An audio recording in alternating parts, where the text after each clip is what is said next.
Je vous salue, vous tous qui nous suivez dans cette émission. Je sais que vous êtes très nombreux à attendre notre émission, le mariage et la vie conjugale.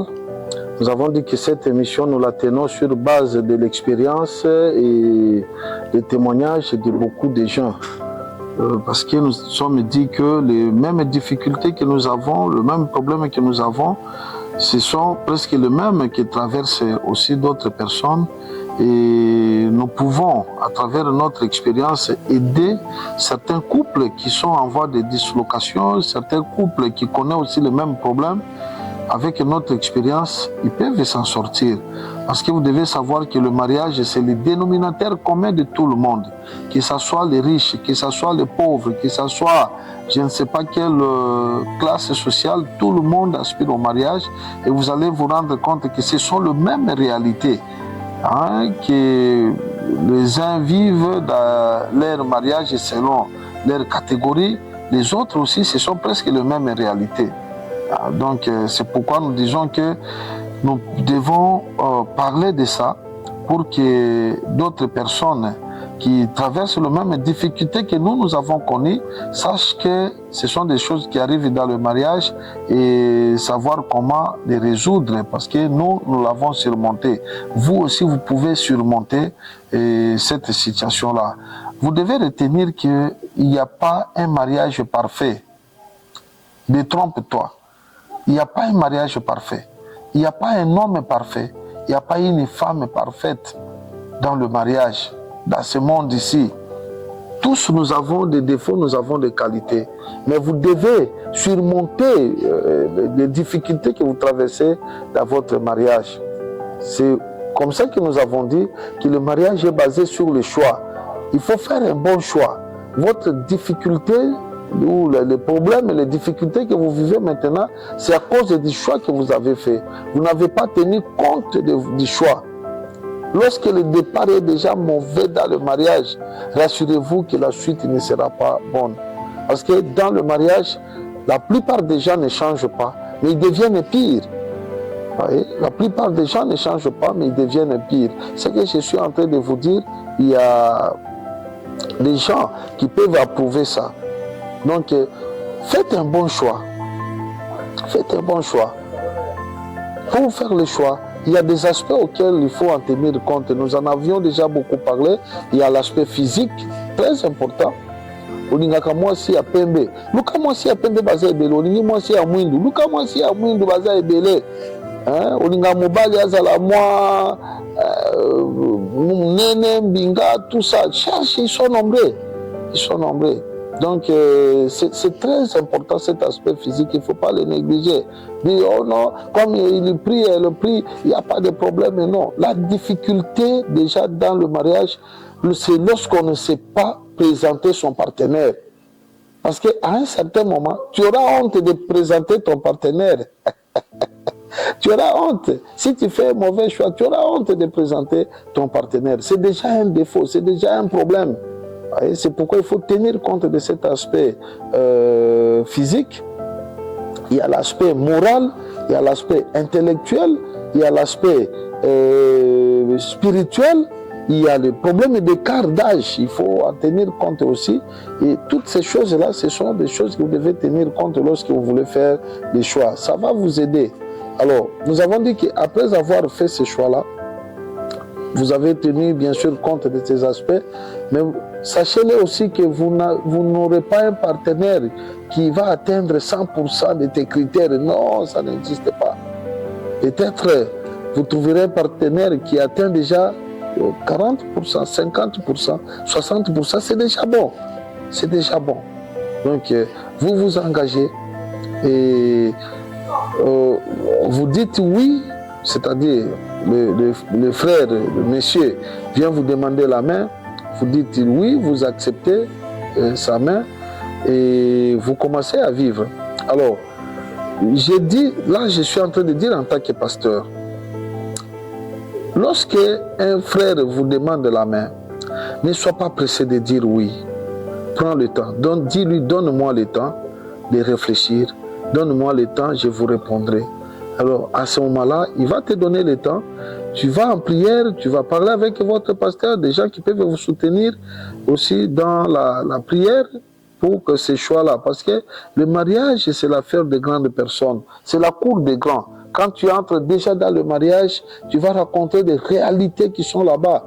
Hein? Il y a des réalités dans le mariage. Si vous n'êtes pas préparé, vous ne tiendrez pas. Si vous n'êtes pas préparé, vous allez abandonner. C'est comme ça que vous allez voir des gens qui marchaient bras dessus, bras dessous, ils s'aimaient, ils ont donné l'impression aux gens que ça sera le meilleur mariage. Mais lorsqu'ils s'engagent dans le mariage, ils vont faire peut-être 2 mois, 1 année, et ils vont chercher eux-mêmes à divorcer. Ils s'attendent eux-mêmes pour aller auprès de l'autorité de l'État pour dire que non, on n'est pas fait pour l'un pour l'autre, on doit divorcer, vous voyez un peu. Donc le mariage, c'est vraiment l'affaire de grandes personnes. Il faut veiller sur les choix, il faut veiller sur toutes ces choses-là. Alors, nous avons dit que le mariage, c'est un processus. C'est-à-dire, il y a des étapes à suivre. C'est très important. Lorsque vous brûlez ces étapes-là, lorsque vous ne respectez pas ces étapes-là, vous allez connaître beaucoup de difficultés dans votre mariage. Pourquoi? Le mariage, c'est d'abord la tradition. Ce sont des choses, des coutumes. C'est là où beaucoup de chrétiens ont des problèmes. Quand ils disent, oh non, nous, on est sortis des coutumes, nous, on ne respecte pas les coutumes. Non, le mariage, c'est les coutumes. Parce que vous allez commencer là-bas, dans la famille. Or, dans la famille, le mariage qui se fait dans la famille, on l'appelle mariage coutumier. Donc, il faut respecter la coutume. Alors, chaque tribu, chaque province, je ne sais pas, mais je parle beaucoup plus de tribus, ont leur façon de célébrer le mariage, ont leur façon d'orienter le mariage. Il y a des tribus, lorsque vous vous engagez avec une chef de cette tribu-là, ils ont leur pratique, ils ont leur façon de faire. Qu'est-ce que je veux dire par là? Il y a des tribus où on n'accepte pas la prédote, on vient directement doter. Il y a des tribus où, lorsque vous venez vous présenter, vous amenez quelque chose, ce que vous amenez là, on ne le compte pas. Même si vous amenez, je ne sais pas combien, comme c'est de la présentation, on ne le compte pas. Il y a des tribus où, lorsque vous amenez quelque chose, on le prend déjà comme la prédote. Voyez? Comme une partie de la dot. C'est-à-dire, vous viendrez juste ajouter. Il faut suivre, il faut demander à la sœur, on fait comment chez vous? La sœur va aller se renseigner et elle vous dira exactement comment ça se passe chez eux. Il y a par exemple chez les Bakongo, chez les Bakongo, la présentation est plus que même le mariage coutumier. C'est-à-dire, lorsque vous venez vous présenter, on va organiser une grande fête, une grande cérémonie. Mais ce n'est pas la dot, ce n'est pas encore, vous ne venez pas encore prédoter ou donner la dot. C'est juste la présentation. Ce que vous amenez là ne sera pas compté comme dot. Donc, il faut connaître ce qui se passe. Et chez les Balouba, on vient se présenter. Lorsqu'on vient se présenter, on n'amène rien. À moins que les choses changent, comme on est en ville, les gens sont en train de changer les choses. Mais chez les Balouba, contredisez-moi si je ne suis pas dans le bon chemin, contredisez-moi. Alors, là, on n'amène rien, parce que moi, j'ai une femme Louba. Vous allez vous présenter, et on vous reçoit, vous exposez votre problème, et c'est fini, vous rentrez. Alors, on va, avec le temps, vous irez maintenant, disons, qu'est-ce que je veux dire là? Donner la dot. Chez eux, il n'y a pas la prédote, il n'y a pas toutes ces cérémonies-là. Vous irez seulement donner la dot, tout ça. Et ça se passe comme ça. Chez les Balouba du Katanga, on m'a dit que là, il faut... la fille va donner d'abord l'enveloppe, c'est-à-dire l'homme donne à la fille l'enveloppe où il met quelque chose. Dans cette enveloppe-là, la fille va amener chez le parent les parents qui vont recevoir cette enveloppe-là vont autoriser maintenant que tu viennes à la maison. Et c'est ça la présentation. Dès que tu arrives là-bas,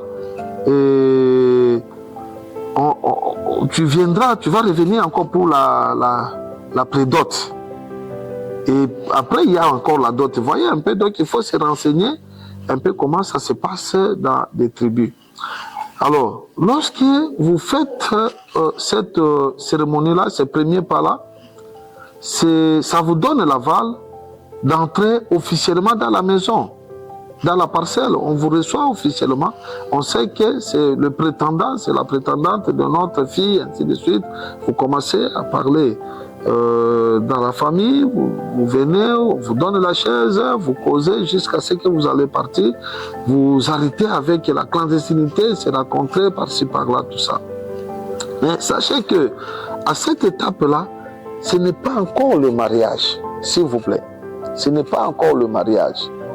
D'ailleurs, laissez-moi vous dire que beaucoup de gens ont vu leur vie détruire à ce niveau-là. Beaucoup de gens se sont arrêtés à ce niveau-là. Pourquoi? Parce qu'ils ont voulu vivre comme le marié. Du fait qu'il s'est présenté dans la famille de la sœur, alors il commence à marcher avec la sœur partout. Le présente même, c'est ma fiancée, mon fiancé, et tout ça. Vous voyez un peu. Or, en ça, il n'y a pas encore de fiançailles. Ça, c'est vrai. Il n'y a pas encore de fiançailles. À cette étape-là, vous pouvez vous séparer. Lorsque vous trouvez que les choses ne marchent pas, vous pouvez vous séparer, il n'y a pas de problème. Alors, dès que vous franchissez cette étape-là, vous irez maintenant à l'étape de... Ça dépend des coutumes, d'autres pour la prédot et d'autres pour la dot. Je voudrais souligner quelque chose ici. S'il vous plaît, mon frère, ne prends pas une femme, vous restez avec elle à la maison sans avoir donné quelque chose. Très important. Cela a des conséquences terribles. Voyez, même Jacob, qui va chez Laban, qui était son oncle, qui lui proposa de lui donner sa fille, il dit non, je vais travailler pour toi. Ce n'est pas normal, inconcevable que vous vivez avec une fille d'autrui sans donner quelque chose. Non. Jacob a refusé qu'on lui donne gratuitement une femme. Il a accepté de travailler 7 ans pour avoir cette femme-là. Mais vous prenez une femme, une fille d'autrui, et tout ça. Sachez que cela a des conséquences terribles. Yakatofanda, c'est comme ça qu'on appelle ça. Hein? Yakatofanda. Il y a des conséquences terribles sur ce mariage de Yakatofanda. Premièrement, vous ne serez pas reconnu par l'État. Les jours où tu auras le travail, un bon travail, où on te demande si tu es marié ou célibataire, tu ne sauras pas dire que tu es marié, parce qu'on va te demander l'acte de mariage que tu n'as pas. Vous voyez? Que tu n'as pas. Donc, l'État lui-même vous considère comme des célibataires. Deuxièmement, au cas où il y a quelqu'un qui vient de très loin, nous en avons vécu à Kinshasa, quelqu'un qui vient de l'Europe, malgré moi je l'ai vécu comme ça. Tu vas rester à pleurer là, tu ne feras rien, parce que Obala a été Bofataki Nabino Kaka, mais Mobalo a honoré famille à Ken à l'État. On va l'accepter. Mais toi, tu n'auras nulle part où aller pour revendiquer que c'est ma femme et tout ça. Voyez un peu les conséquences. D'autres conséquences, ou une autre conséquence, si je peux dire comme ça. Si jamais cette femme-là, décédée, tu vas épouser le cadavre. Je l'ai vécu pas plus tard qu'avant-hier. Nous avons eu un frère ici à l'église qui a perdu sa femme. On l'a obligé d'épouser le cadavre. Et cette femme qui n'a pas épousé, lorsqu'elle était en vie, il a épousé son cadavre. Autre chose, dans d'autres tribus, si vous avez des enfants,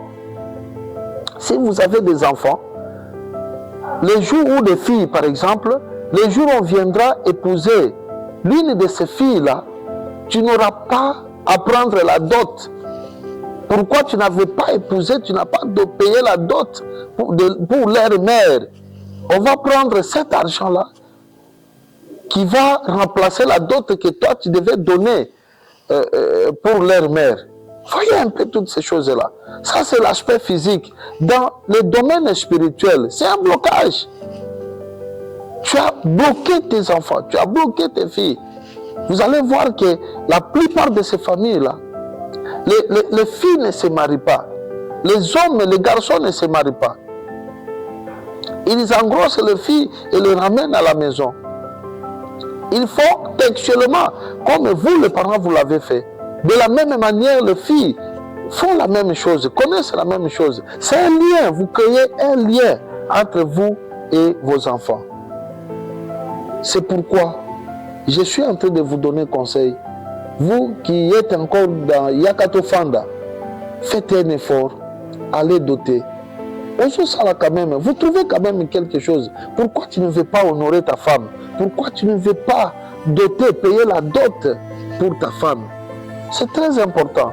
Ça va vous aider à vous épanouir dans beaucoup de choses. Ça va vous aider à vous épanouir dans beaucoup de choses.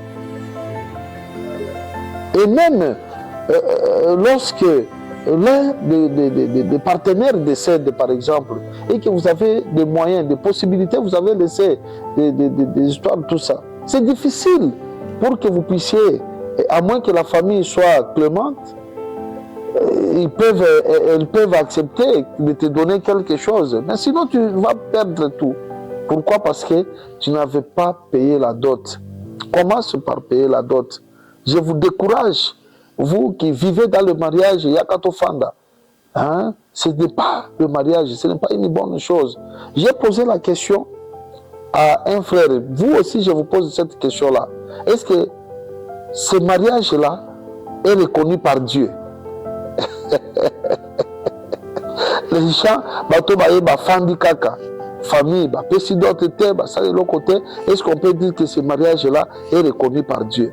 Alors, si ce n'est pas reconnu par Dieu, on peut dire quoi par rapport à ce mariage-là? J'ai posé cette question-là à un frère qui m'a dit, non papa, mais ce qui l'État a reconnaître d'abord le mariage et Yakato Fandate, comment Zamba peut reconnaître, comment Dieu peut reconnaître un mariage que l'État ne reconnaît pas? C'est pourquoi vous voyez, dans d'autres églises, des églises qui se respectent, on ne peut pas vous donner la responsabilité dans l'église, parce que vous vivez dans le péché. C'est très important, on doit vous dire la vérité. Vous vivez dans le péché. Faites un effort, donnez quelque chose, un symbole. Va payer la dot de ta femme. Comme ça, vous allez vivre tranquillement en paix. Dans d'autres coutumes, dans d'autres tribus, mes frères et sœurs, je vous dis la vérité, vous allez perdre les enfants. Nous l'avons vécu. Bana bakufi, dans une semaine, bana mi bale bakufi. Et la belle famille dit, mais boningito sa nini, au pesa d'autres. Voyez, c'est très important ces choses-là. Certaines difficultés que vous êtes en train de vivre, c'est lié à ces choses-là.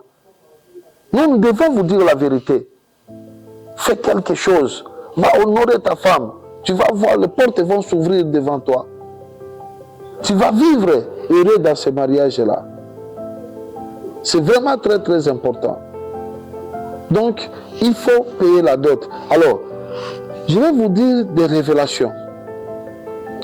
Lorsque vous allez donner la dot, payer la dot comme on le dit, ne sois pas dans les loyengues, ne sois pas distrait. Il y a des choses qu'il faut suivre lorsque vous payez la dot, lorsque vous allez donner la dot. Il faut leur demander qui a le droit de percevoir la dot. Peut-être aujourd'hui, je vais m'arrêter là. Qui a le droit de percevoir la dot? Il y a des familles où le papa avait déjà abandonné les enfants. Mais toi, mon frère, quand tu vas donner la dot de ta femme, n'entre pas dans ce jeu-là. Exige que la famille du papa soit là. Nous en avons vécu. Nous avons vu des gens qui ont donné la dot au papa, comment on l'appelle encore, papa Mobokoli, hein, le père adoptif. Il dit non, la maman dit non, c'est celui-ci qui a élevé ses enfants ici, c'est celui-ci qui les a pris en charge. Makamba papa na sundora bana, akodi ambongo ya dotité. On en a d'expérience, je ne vais pas peut-être citer, parler d'autres personnes vont se retrouver là. Mais finalement, moi c'est à Zobotate. La femme va aller dans le mariage, elle n'a pas d'enfant. Et lorsqu'on va suivre, on se rend compte que la personne qui devait prendre la dot ne l'avait pas pris, c'est quelqu'un d'autre qui a pris cette dot-là. Or, ce mariage-là, c'est un mariage coutumier. Ouais. Et vous allez vous créer des liens inutilement. Exige que tu voies le parent de la fille, du côté papa ou du côté maman. C'est très important. C'est le moment où il faut réunir les deux familles. Quand il ne faut pas entrer, parce qu'on va te convaincre, oh non, papa on a beaucoup lié, papa on a toyé biété, tout ça, et toi aussi tu entres dans ces jeux-là, tu connaîtras des problèmes dans ton mariage. C'est vraiment très important. Il y a, je vous donne mon témoignage, le témoignage de ce qui s'était passé chez moi, et je vais m'arrêter là aujourd'hui. Lorsque j'ai épousé ma femme, je suis allé payer la dot. Il y a sa grande sœur qui s'était déjà mariée. Qu'est-ce qui s'était passé? Dans leur tradition, suivez-moi bien, dans leur tradition, ce n'est pas le papa de la fille qui perçoit la dot de sa première fille qui se marie. Papa a droit à coller un bon. C'est son grand frère qui doit bouffer cet argent-là. Maintenant, quand on a épousé la grande sœur à ma femme, bon, le papa certainement était un peu en difficulté, tout ça. Il a pris cet argent-là. C'est vrai que son grand frère était déjà décédé. Dans leur tradition, ce sont les enfants de son grand frère qui devaient percevoir la dot de la fille aînée. Alors, quand ils sont venus, ils lui ont demandé aussi l'argent. Il les a donné des explications. Voyez, j'ai eu des problèmes et tout ça. Cet argent-là, il n'y a pas de problème. Je vais toujours vous le donner. Venez le samedi prochain. Le samedi prochain, ils viennent. On ne leur donne pas la dot. Et ils disent, ah, oh, papa, yosa, papa, nabiso. Nous ne pouvons rien faire. Et ils sont partis. La fille est entrée en mariage. Botabandi mayo. Elle n'a pas eu d'enfant.